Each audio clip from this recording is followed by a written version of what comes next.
Sapa sing gawe dampar iki? Ya tukang, Gus. Tukangnya saiki wis enek apa urung? Durung dereng dilahirkan, Gus.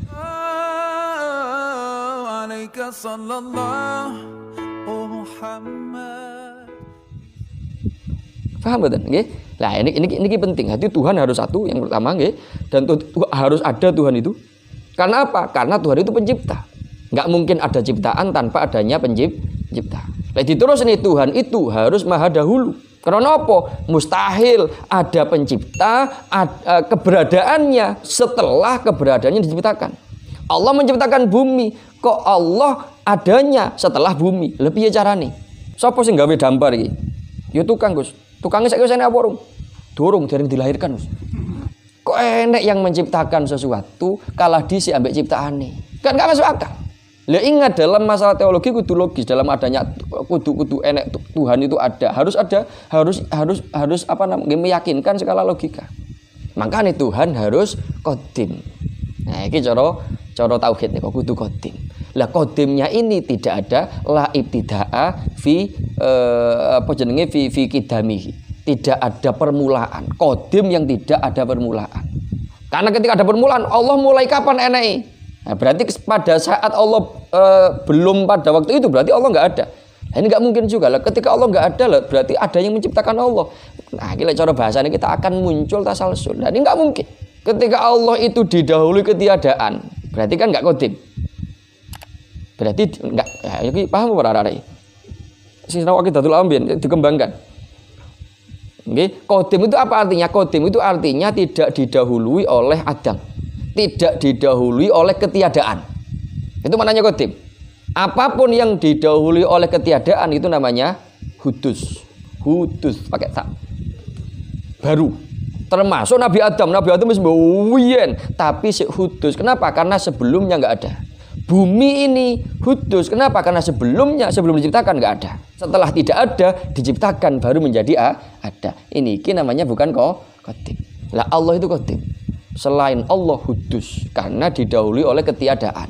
Allah tidak didahului oleh ketiadaan. Ketika diyakini Allah itu didahului oleh ketiadaan, berarti Allah diciptakan. Siapa yang menciptakan Allah? Ya Tuhan sebelumnya. Wah, kita salah sulung.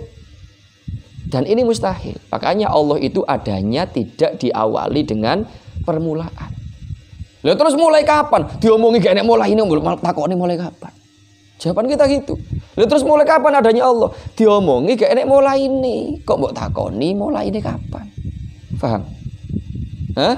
Lho kok enek Tuhan malah wis di era kemarin-kemarin. Saya enggak menyebutkan agama. Ada Tuhan dilahirkan pada tahun sekian gitu. Lah pertanyaannya sebelum Tuhan itu dilahirkan siapa yang menguasai alam semesta? Ya ada Tuhan transisi, Gus. Ya apa? Tuhan mempersiapkan kemerdekaan itu. Gak masuk akal. Jadi Tuhan kudu qadim, mendahului segala ciptaan.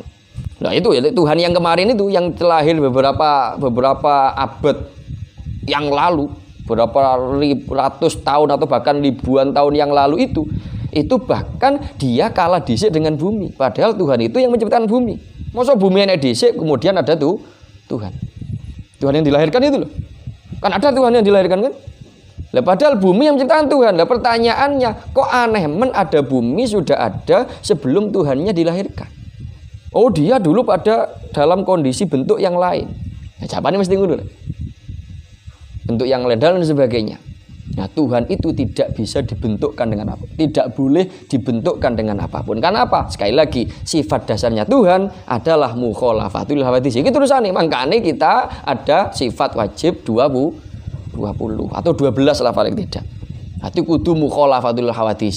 Ketika sampean bayangkan bentuknya, berarti Tuhan itu sama dengan makhluk. Karena apa? Karena bayanganmu tentang bentuk sesuatu itu pasti karena terlahirkan atau terhasilkan karena sampean pernah melihat bentuk itu sebelumnya.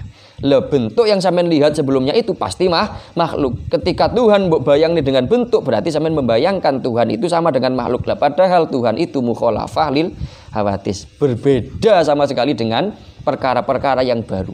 Yang baru tadi itu apa? Selain Allah. Berarti beda dengan selain Allah. Loh kok enek berbentuk Tuhan berbentuk manusia. Ya enggak mungkin. Wes nggih. Ini kita sekali lagi tidak masuk ke keyakinannya orang-orang non-muslim. Kita menjelaskan ini dalam rangka untuk menghujai kebenaran bahwa Tuhan itu satu, bahwa Tuhan itu qadim, bahwa Tuhan itu mukhalafa lil hawadits, bahwa Tuhan itu tidak punya sekutu. Gambarannya ngaten niki. Dan ini penting sekali bagi kita. Karena ini kaitannya dengan keimanan kita. Bayangin nih ketika sampeyan sampai mempunyai iktikad bahwa ada Tuhan selain Allah, murtad, musyrik. Ketika sampeyan meyakini bahwa Allah itu diciptakan, murtad. Ketika sampeyan meyakini bahwa Allah itu sama dengan makhluk, murtad. Ketika sampeyan meyakini bahwa Allah itu tidak mampu menciptakan segala sesuatu sendiri, murtad.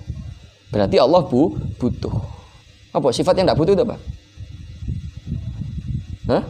Wujud, qidam, baqo, mukhalafat wadisi, qiyamuhu binafsihi. Allah itu kudu qiyamuhu binafsihi. Tidak butuh pelantaraan berarti. Wong qiyamuhu binafsihi. Tuhan dilahirkan berarti dia butuh rahim, butuh ibu yang melahirkan dia. Butuh bapak yang membuahi ibunya. Lah Tuhannya, bapaknya Tuhan, apa namanya? Kudune lebih Tuhan. Paham betul? Kan ruwet.